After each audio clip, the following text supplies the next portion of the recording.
The inferno had devoured everything. Everything I had poured my heart and soul into. My farm, my sanctuary, my legacy, reduced to a smoldering wasteland. Years of backbreaking work, of nurturing the land, vanished in a single, calculated, cruel moment. But the Oak Ridge Estates HOA, in their arrogance, made a fatal flaw. They didn't just torch my land, they ignited a firestorm of legal retribution. Their biggest mistake? Leaving behind one crucial, overlooked legal document, a tiny footnote that would become the key to my ultimate and utterly satisfying revenge. Would they weather the tempest they were about to unleash? Stick around, folks, and tell me where you're tuning in from in the comments below. The day it all began, the day my world started to crumble, was deceptively ordinary.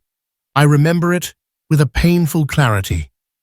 The morning sun warmed my back as I gathered fresh eggs from my hens, their gentle clucking a familiar, comforting melody.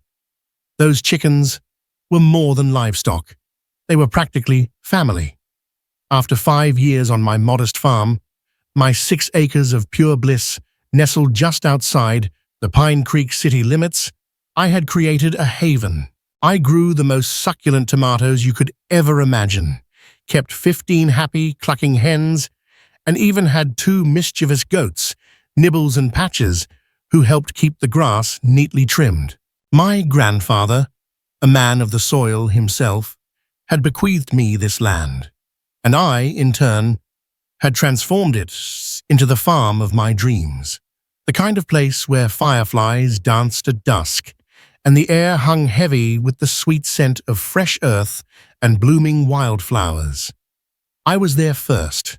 That's the crucial detail, the bedrock of this whole ordeal. My farm existed, thrived, long before the ostentatious houses of Oak Ridge Estates began sprouting up next door 3 years ago.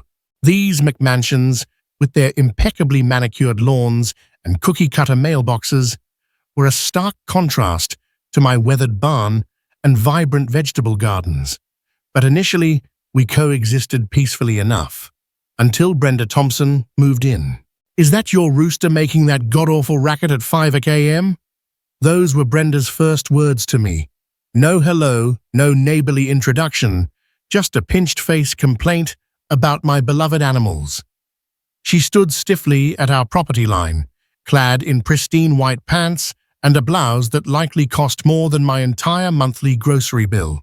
"That's George," I replied, forcing a smile, trying to maintain some semblance of neighborly civility. "He's just doing his job. Farm animals make noise, you know. It's part of country living." Brenda's lips tightened, as if she'd bitten into a lemon. "This isn't the country anymore. This is Oak Ridge Estates, and we have standards." I wiped my dirt-stained hands on my jeans, trying and failing to reason with her. "Actually, my property isn't part of Oak Ridge. I was here before your development even broke ground. Different zoning laws apply to my land."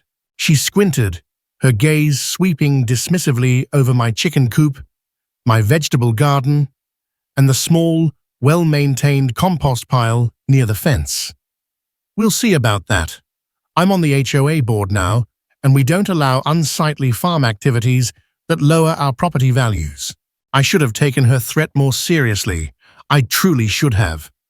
The letters, official-looking documents bearing the Oak Ridge Estates logo, started arriving with relentless regularity after that. Each one listed some fabricated violation on my property. Excessive number of chickens, unsightly garden equipment, improper fencing. Each one threatened fines I had absolutely no obligation to pay since I wasn't part of their precious HOA. Still, I meticulously filed every single letter away in a large, expanding folder. A nagging feeling, a premonition, told me I might need them someday. Then came the complaints about the smells. My compost pile, located a considerable distance from any houses, was, according to Brenda, ruining her backyard experience. She began calling city officials about my goats. She photographed my property from the road, meticulously documenting every stray chicken feather that dared to float over the property line. My other neighbors from Oak Ridge Estates, once friendly, started behaving differently. People who used to wave now pointedly looked away when driving past. Mrs. Rodriguez, who'd always bought fresh eggs from me, stopped coming by. Only Sarah Miller, a kind woman who lived a few houses down, still smiled and chatted when she walked her dog past my place in the evenings. "Don't take it personally," Sarah confided one day, leaning against my fence. "Brenda's been showing pictures of your farm at HOA meetings, claiming it's a health hazard and an eyesore. Some people are buying into it, but others think she's just being difficult. Can she really do anything?" My stomach twisted with anxiety. "My property isn't even part of Oak Ridge," I said, my voice laced with worry. Sarah looked genuinely concerned. "Just be careful. Brenda's husband is friends with someone on the county zoning board. She's been talking about getting the boundaries redrawn." Sleep became a luxury after that. The worst part was, I couldn't even stay and fight. My mother's health had been deteriorating for months, and she desperately needed me. Every year, I spent 2 weeks helping her after her treatments, staying at her house 3 hours away. I couldn't cancel this trip. She had no one else. The day before I left, I spotted Brenda and 3 men in dark suits walking along my property line. They carried clipboards and pointed authoritatively at different areas of my farm. When they saw me watching, Brenda offered a smile, not a genuine smile, but the kind of predatory smirk that chills you to the bone. That evening, as I packed my bags, a wave of unease washed over me.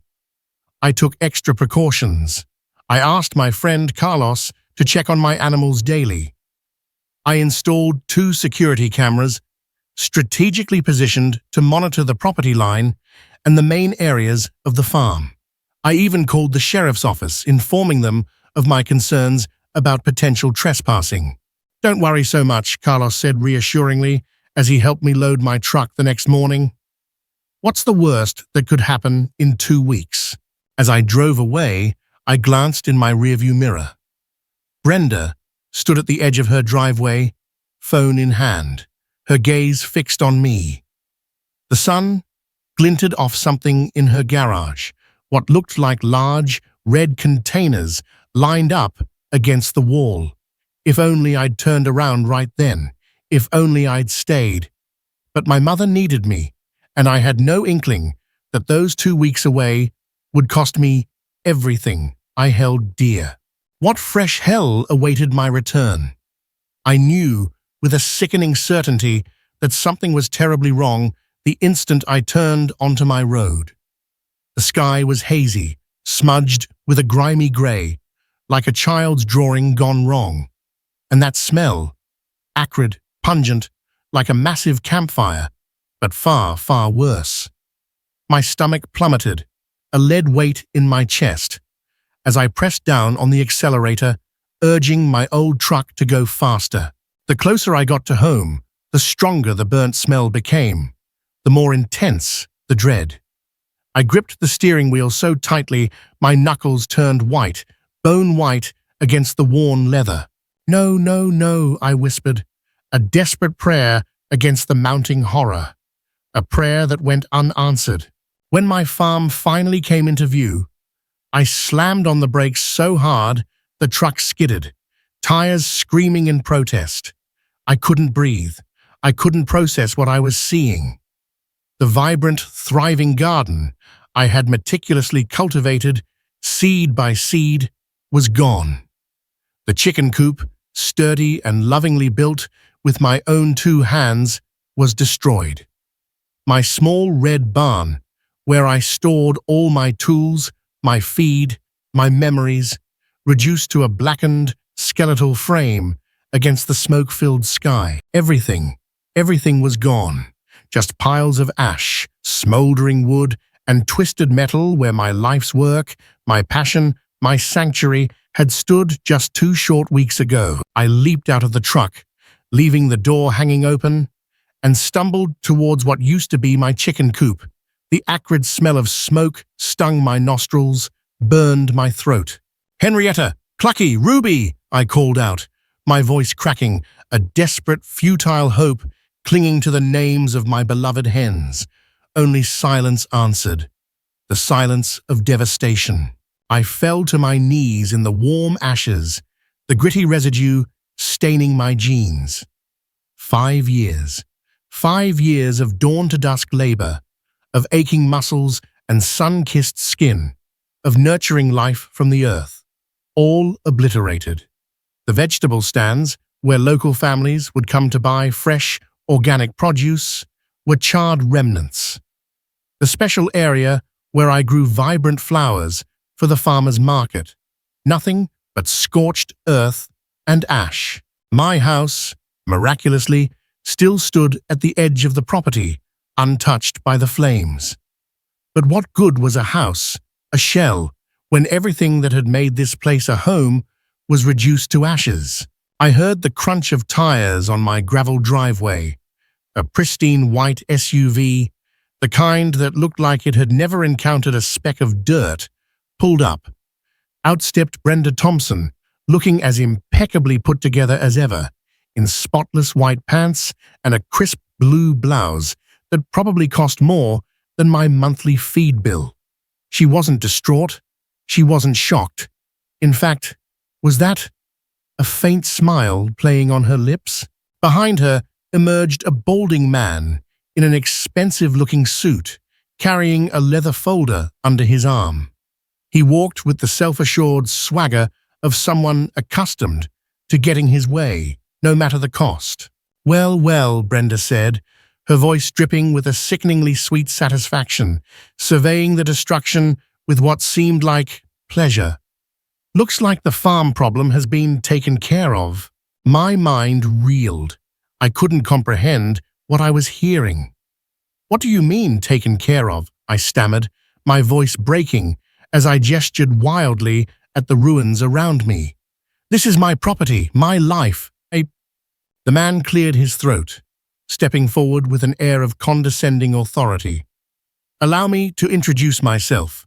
I'm Arthur Jenkins, president of the Oak Ridge Estates Homeowners Association." He didn't offer to shake my ash-covered hand. "While you were away, we held an emergency meeting regarding the situation your farm was creating for our community." "Situation?" I repeated, the word tasting like ash in my mouth. Brenda jumped in, her voice sharp and cutting. "The smell, the noise, the unsightly view. Do you have any idea how much my property value decreases just by being adjacent to this? She waved her perfectly manicured hand dismissively at what used to be my thriving farm. "We've had complaints from every homeowner on this side of the development." Arthur nodded in agreement. "We sent you 3 notices over the past week." "I was taking care of my sick mother," I shouted, my voice rising in a desperate crescendo, my face burning with a mixture of grief and rage. "I've been gone for 2 weeks." "Not our problem," Brenda said, with a callous shrug. "You should have made arrangements." Arthur opened his leather folder. The crisp sound of the paper, a stark contrast to the devastation surrounding us. According to HOA Bylaw 47B, after 3 unanswered notices, we have the right to take action to remedy any situation that affects community standards and property values. "You have no right to touch my farm," I screamed, my entire body trembling with fury and disbelief. "This land isn't even part of your development. I was here first." Brenda's smile widened, revealing perfectly white teeth. "Actually, the county rezoned this area last month. Your little farm is now officially part of Oak Ridge Estates, which means," she paused for dramatic effect, her eyes gleaming with malicious triumph, "you're subject to our rules now." The words hit me like a physical blow. I felt the blood drain from my face. Could this possibly be true? I'd received no notification, no official documentation about any rezoning. So you burned down my farm? You killed my animals? I could barely force the words out, my voice choked with grief and disbelief. That's illegal. That's criminal. Arthur adjusted his tie, a smug expression on his face. We hired a contractor to remove the violations. The chicken coop, compost piles, and non-approved structures. If things got out of hand, he shrugged, a dismissive gesture that made my blood boil. Perhaps the dry conditions contributed to the spread. I looked beyond them, noticing that other neighbors from the development had gathered at the edge of my property, drawn by the spectacle. Some looked uncomfortable, avoiding my gaze. Others, however, were nodding in agreement with Brenda and Arthur. You can't do this, I said, my voice suddenly calm, a chilling calmness born of shock and a burgeoning sense of something else, something cold and hard and determined. I'll call the police.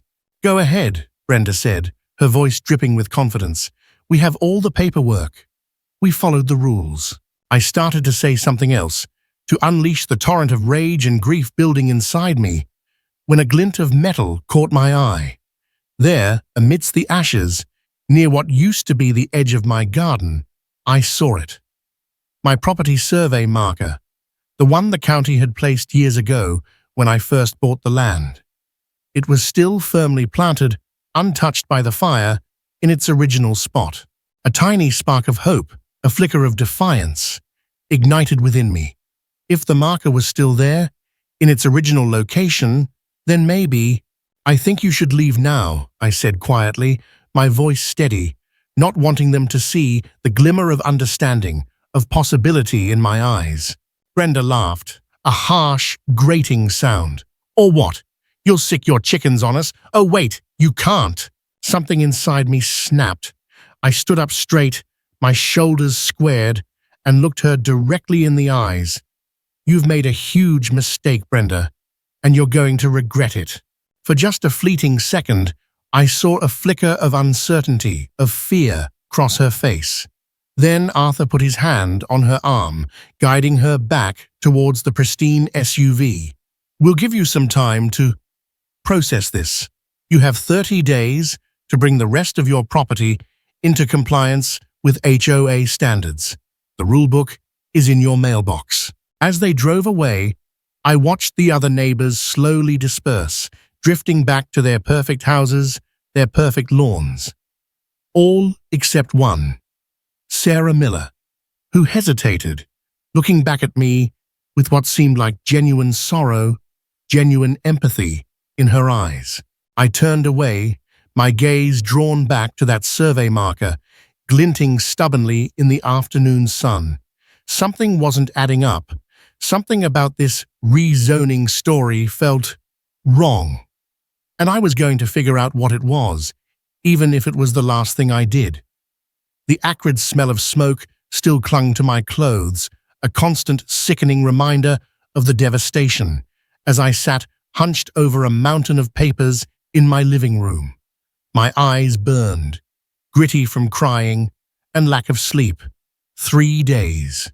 3 agonizing days had passed since I found my beloved farm reduced to ashes.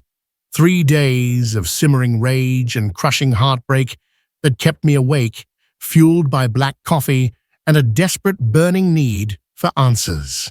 They can't just burn down someone's property and get away with it, I whispered to myself, the words a mantra, a promise.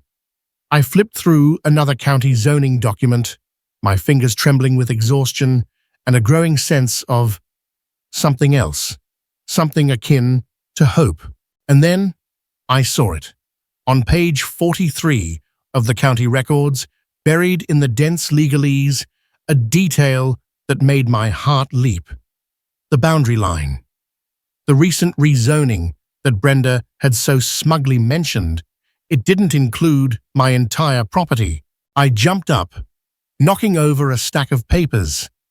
sending them scattering across the floor like fallen leaves. I raced to my garage, my heart pounding, where I kept my original property survey tucked away under a dusty plastic cover. And there it was. The answer. The undeniable, irrefutable proof. The creek. Willow Creek, that meandering stream that ran along the eastern edge of my property, formed a natural boundary. A boundary that the rezoning specifically, explicitly excluded. I pulled out my phone, scrolling frantically through pictures of my farm, pictures taken before the inferno. The chicken coop, the vegetable garden, my small barn, all of them were located on the eastern side of the creek. They had burned down property that wasn't even within their jurisdiction. My breath hitched. I needed more. I needed irrefutable, official confirmation. I called the county office the moment they opened. "This is Maggie from the county recorder's office," a friendly voice answered. "Maggie, I need confirmation about the rezoning of County Road 16 properties last month," I said, my voice urgent, my words tumbling over each other. Specifically, the boundary line formed by Willow Creek. "Oh, that rezoning was very specific about natural boundaries," Maggie replied, her voice calm and professional. "Let me email you the official maps right now." Within minutes, my printer whirred to life, spitting out crisp official county maps. Maps that showed exactly what I suspected, what I knew. The HOA had no authority over the portion of my farm where the fire had raged. None. I didn't waste time changing clothes.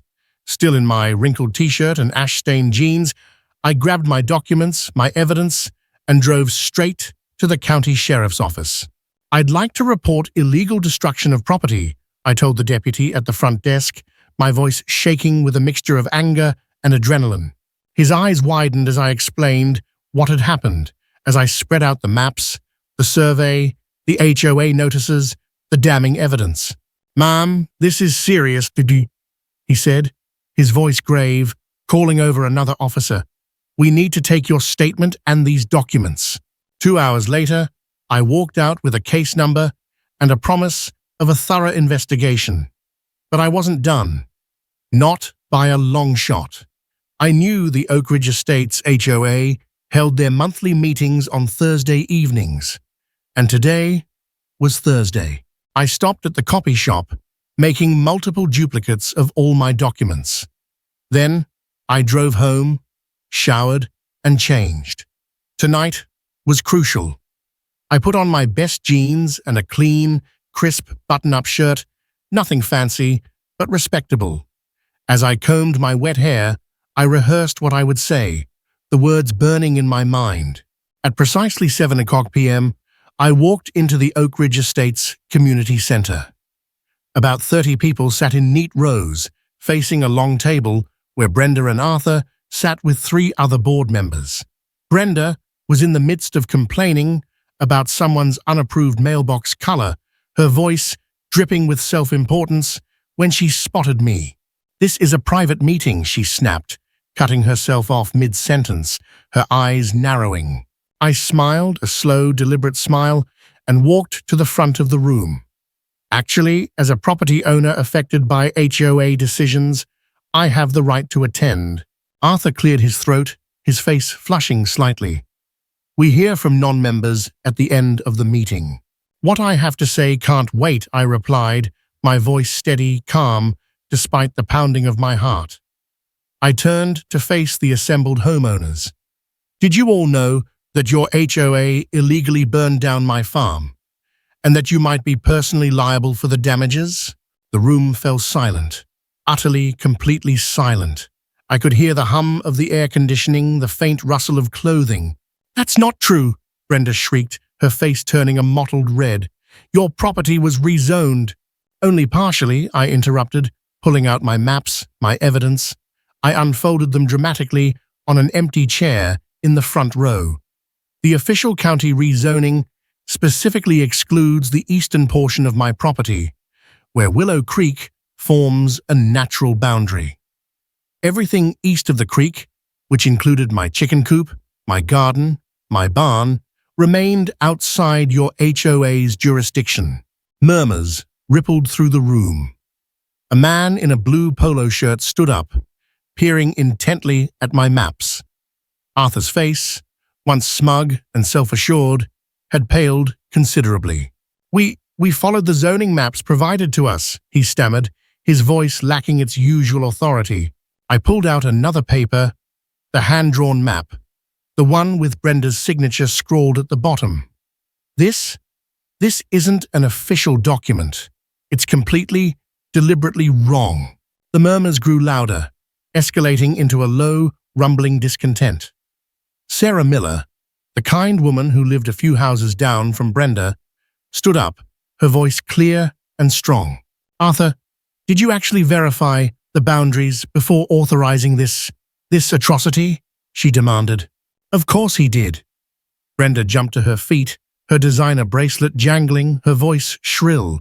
"That farm was disgusting, chickens making noise at all hours, that horrible compost smell. It was bringing down our property values."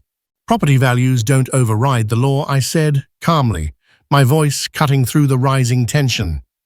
"And speaking of law, I filed a police report today. Your actions constitute illegal destruction of private property, criminal trespass, and animal cruelty for the chickens that perished. You can't prove we did anything." Karen's face turned even paler. But I wasn't done. I pulled out my phone and played a video I'd retrieved from my home security system. It showed a truck, clearly marked with Oak Ridge Estates HOA, arriving at my property 3 days after I left town. The date and timestamp were clearly visible.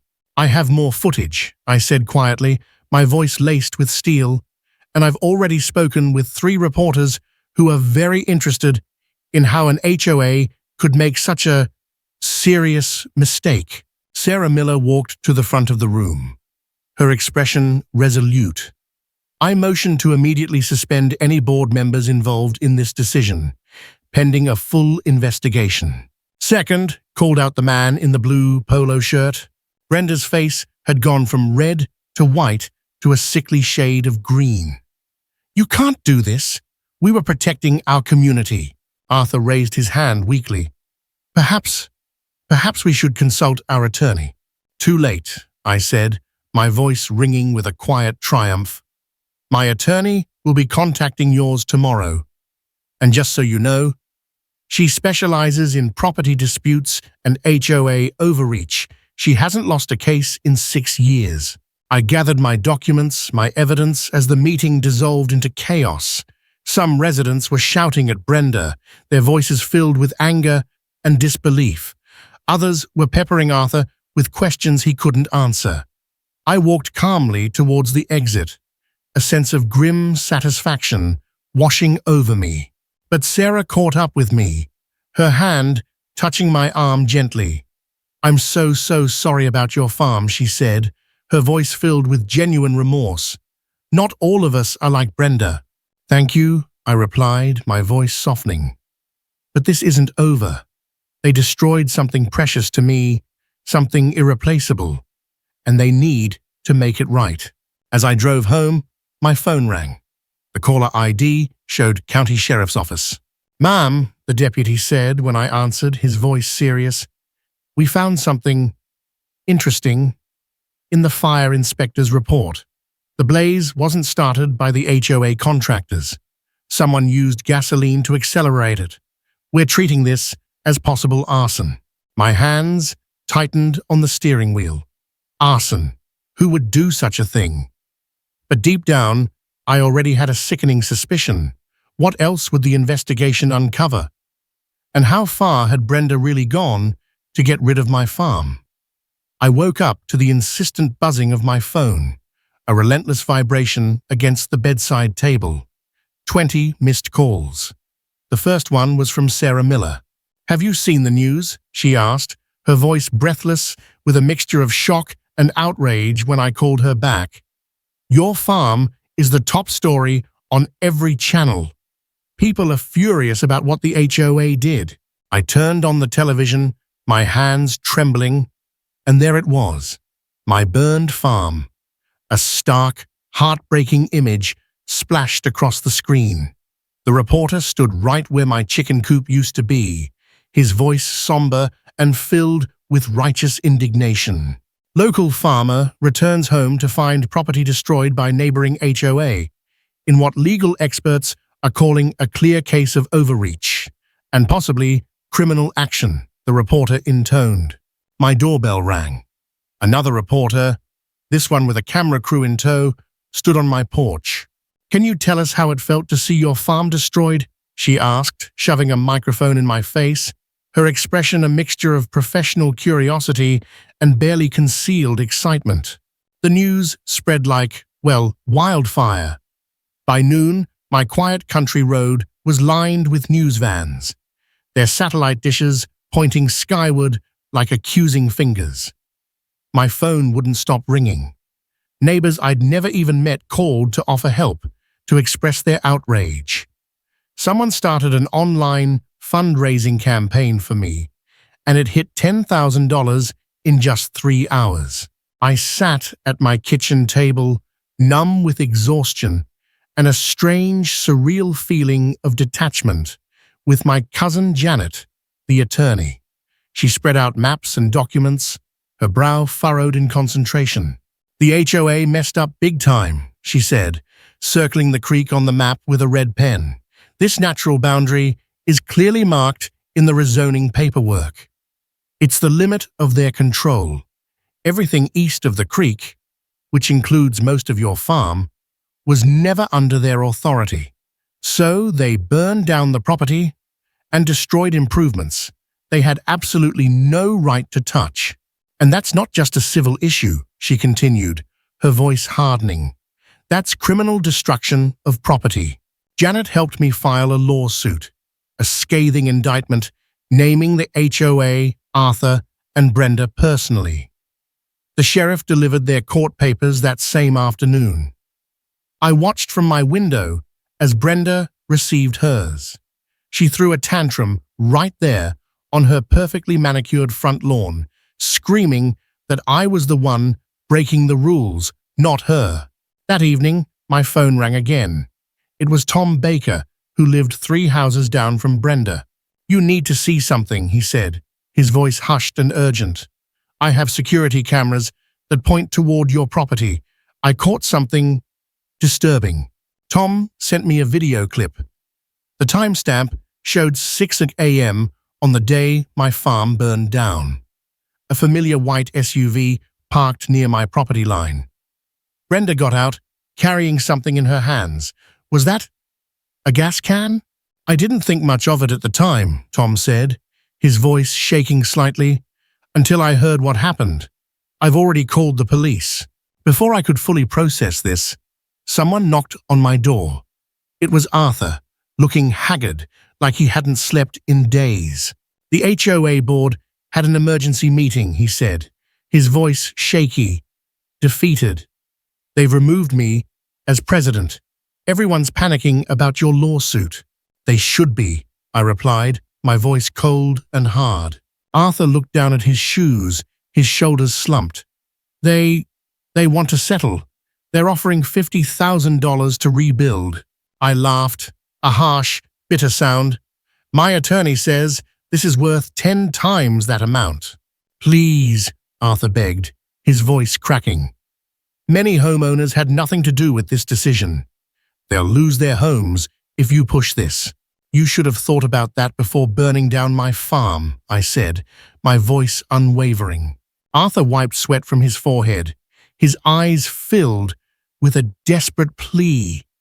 "That's the thing. The HOA only approved removing your compost pile and chicken coop. We hired contractors to do it properly, but then something happened." "What do you mean?" I asked, my heart pounding. Brenda kept saying the contractors were moving too slowly. She disappeared for an hour that morning. When she came back, she seemed excited. The fire started 30 minutes later. My mind raced back to Tom's video. Brenda with the gas can. "Are you saying Brenda started the fire herself?" I asked, my voice barely a whisper. Arthur's face went pale. I didn't say that, but the contractors swear they didn't start it, and Brenda's been acting strange ever since. After Arthur left, I called Janet immediately. She arrived within the hour, bringing a private investigator named Mike with her. If what Arthur hinted at is true, Mike explained, his voice low and serious, we need to collect evidence quickly. Security footage, witness statements, anything that shows Brenda's movements that day. The next morning, I found a note slipped under my door. It was unsigned, written in hurried block letters. Check the pond behind Brenda's house. Look for evidence. Mike and I walked around the neighborhood pond, a small, picturesque body of water surrounded by reeds and cattails. And there, partially hidden in the reeds, we found them. 2 empty gas cans. Don't touch anything, Mike warned, taking photographs with his phone, his expression grim. He called the police immediately.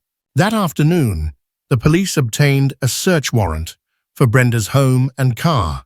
I watched from across the street as they carried out bags of evidence. Brenda stood in her driveway, screaming at the top of her lungs that I was framing her, that it was all a conspiracy. Later, Sarah came over with a casserole, her face etched with concern. The HOA is falling apart, she said, her voice filled with a mixture of sadness and relief. Half the board has resigned. People are talking about dissolving it completely. What about my farm, I asked, my voice weary. People feel terrible. There's talk about a community rebuild. A lot of people want to help. The next day, a group from a local farmer's market arrived with seedlings and offers to help replant. A contractor offered to rebuild my chicken coop, free of charge. The outpouring of support was overwhelming, a balm to my wounded spirit. But that night, things took another, even more sinister turn. My security camera caught someone sneaking onto my property at 2:00 a.m. It was Brenda. She was placing something near what remained of my barn. When the police arrived, they found a half-empty bottle of lighter fluid. The officer looked grim. We're taking her in for questioning. As dawn broke, I sat on my porch, looking out at my destroyed farm. The land looked scarred, wounded, but I knew deep down that with care, with nurturing, it could grow again, just like my fight against the HOA. What had looked like certain defeat was transforming, evolving into something else entirely. My phone buzzed with a message from Janet. Turn on your TV now. The local news was showing Brenda being led away in handcuffs, her face contorted with rage. The reporter's voice was clear, unwavering. HOA resident arrested on suspicion of arson in connection with farm property destruction. Arthur's car pulled up. He stepped out, holding a thick folder, his face etched with a mixture of shame and something else, something that looked almost like relief. What you don't know, he said, handing me the folder, his voice heavy with unspoken implications, is that Brenda has been trying to buy your land for months. There are plans to expand Oak Ridge Estates. Guess who's the silent partner in the development company? I opened the folder, and there it was, Brenda's name, printed clearly on the business papers, and next to it, a map. A map showing luxury homes, sprawling McMansions, plotted over what used to be my farm. Was this about neighborhood standards? Or was it about greed, pure, unadulterated greed?